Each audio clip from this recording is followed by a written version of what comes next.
because apparently he goes to New Zealand on the 14th, and that's going to take him a week to pack his bag. I mean, the youth of today is unbelievable. We've had 2 hot summers on the bounce since we've moved to black clothing, and it's not really ideal, is it, for attracting the heat, should I say. But we can't stop because we can't take the risk. Evening, everybody. We're here Sunday, 12th of July. We're just here at Burwell in East Cams, South Cams border. We're just cutting some wheat. First day in wheat today. We've had some pretty shocking yields. First field of second wheat over here, Palladium, did 3 tonne an acre, 7.5 a hectare. That wasn't too bad. That was a 30 hectare field. Then we had 20 hectares after that, which was also a second wheat, and that's done 5.5 tonnes a hectare. And then we've just cut a first field of first wheat over here, which was drilled about 7 days before Christmas, so the 18th of December, something like that. And that was X days, and that has just done 5.5 tonnes a hectare. So in terms of yield, pretty shocking. It's light land, hadn't had the rainfall, unfortunately. This is after beat as well, but this was drilled sort of 10th of November, so a good 5 weeks earlier than the other field. So we're hoping for a bit better in here. This end of the field's quite light. Over the other side's chalky, so it'll be interesting to see the difference in yield, if there is any difference. So we've got young James McPherson here. He joined us 2 days after the Essex Young Farmers Show, which I think, or day after the Essex Young Farmers Show, which was like Monday the 18th of May. So he's been here, what have you been in, month and a half now? Nearly 2 months, end of this month, end of this week, sorry, coming. James is 19, he's just finished Shuttleworth, haven't you? Yep. What did you study there? I was on a T level on crop production, arable. And yeah. What do you know about crops then, James? Oh, don't get me started. Do you know much? Yeah, they taught me well there. Did they? Yeah, definitely. Have you had your exam results yet?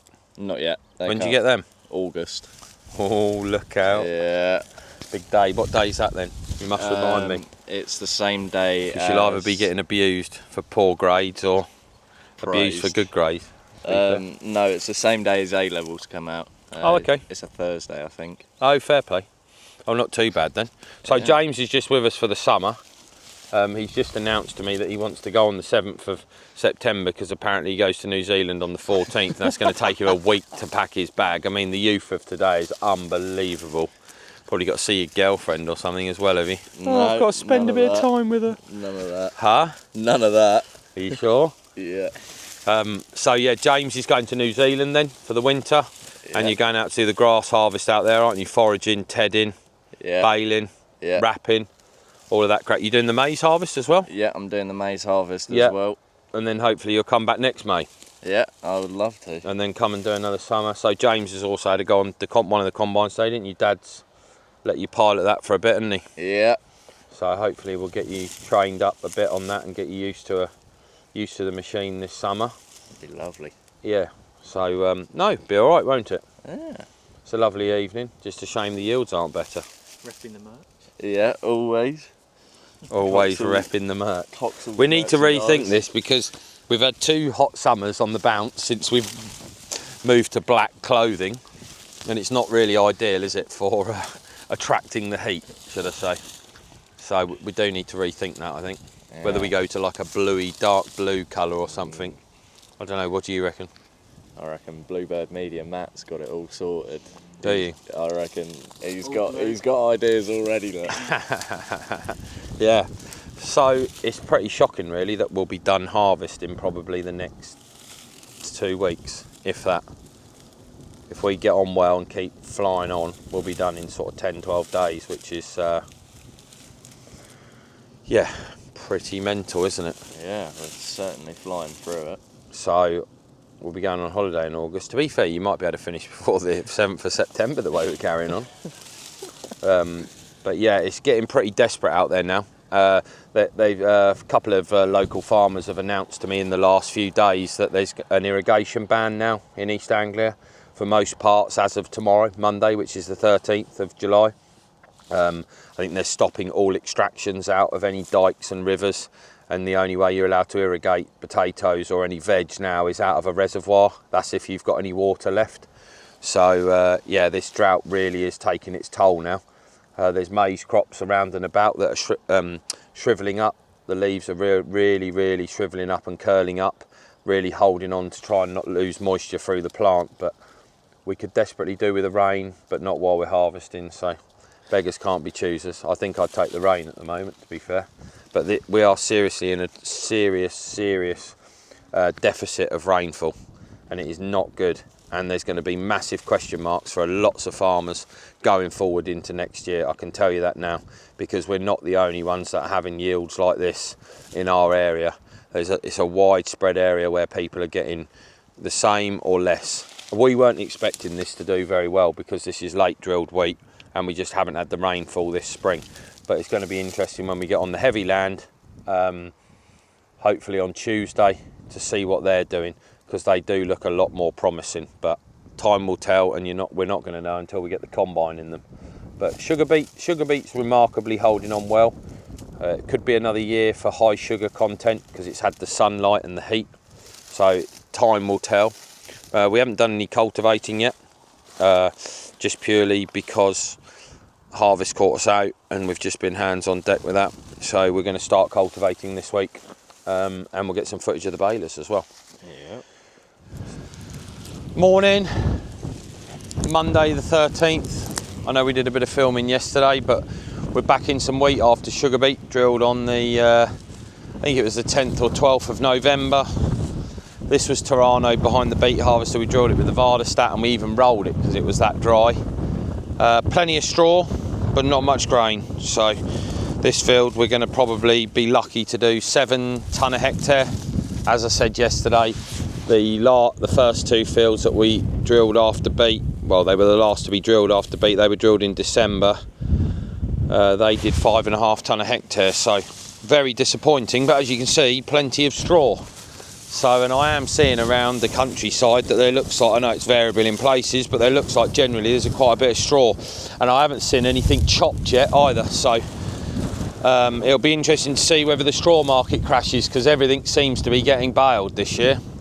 So come September, straw could be on its arse, a bit like the grain prices as well and the yields. So yeah, it's bloody depressing, this job at the minute. I tell you, you need to find something to take your mind off the job, because it's pretty worrying and pretty concerning about where UK agriculture is going at the moment.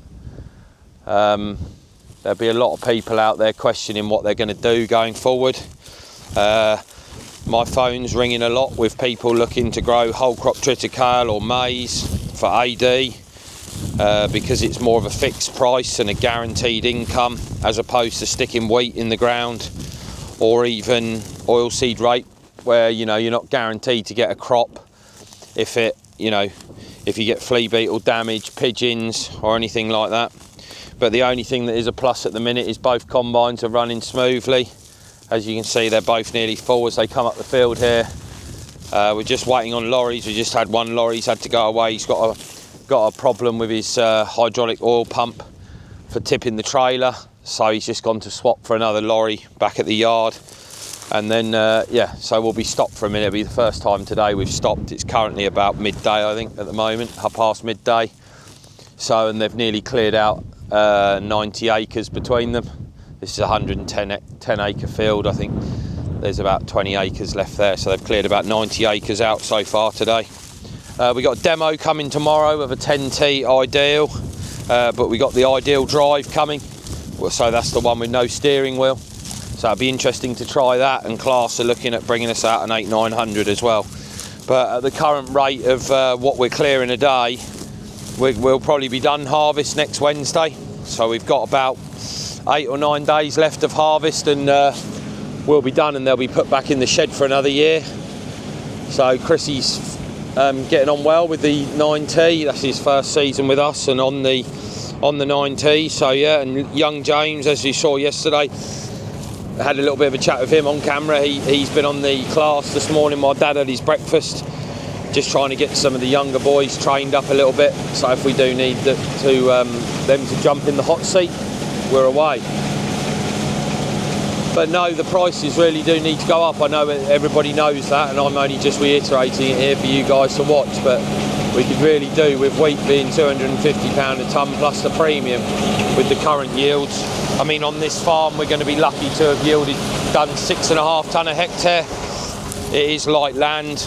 I just hope the heavy land will be better. These crops are thin, they've lost tillers in that first hot spell during sort of end of April, May time. You know, they really did struggle. You can see out here in the stubble we've got a lovely plant stand, but there's just nothing to what we're cutting. You know, combines are sat here normally, you know, they're sat here doing like 5k. Well, if you were cutting a decent crop of wheat and there was plenty going through it, you'd be sat there doing, you know, 3.5. You just haven't got the biomass, well, not so much the biomass, the grain going through it, and the, you know, the sieves can cope with the volume that's going through. But the one thing is that we have got a nice bit of straw, so that's not too bad. Next lorry's just pulled in, so that's a good job. Get him loaded and away. The biggest couple of other challenges we've got at the moment is obviously lack of moisture, looking to put rape in. Bit early for rape at the moment, but lack of moisture for that. Stubble turnip job as well for the sheep, no moisture. Literally the ground is like iron. And also the other thing is making it's causing grain store nightmares, you know, with the hot temperatures, but we can't stop because we can't take the risk on stopping combining because it's hot. So we're blowing corn at night. Last night was a great night for it. Temperatures were down to like 16 degrees last night, so we had the fans on until about an hour ago. I mean, I've got my body warmer on. It was only 19 degrees this morning when we started cutting at 8:30. It's now about 22 degrees. It's been the coolest day we've had for about 2 weeks, I think, 2 or 3 weeks. So as you can see here, this is the 9T with the 40-foot power flow header on it. So it's a belt header which brings the crop into the central auger. This is a 23 plate, I think it is. Yeah, it was 2023 build. And then we've got the Class Lexion 760, which is on a 13 plate. We inherited that from when the farm Dad worked at sold 2 years ago now. So we took the combine on from there because we needed an extra one because we got the extra ground to do. But that's been a really good combine, reliable as well. So touch wood, they both keep being reliable for the rest of the season, really. Because the combines had just stopped and Chrissy got to the end of the field, he's just banging his load in here. We got a full chaser bin load as well. Dad's full up as well, so we'll get this lorry turned around pretty quickly, and he'll be off again because we're just down to one lorry at the moment. We're only carting a couple of miles up the road, but one lorry's not enough, so the other one will be back soon when he's chopped over. But thank you for watching, thank you for subscribing. If you haven't done, please do subscribe and you'll get notified each week when we put a new video up, and we'll look forward to seeing you next week. Thank you very much and have a safe harvest. Cheers.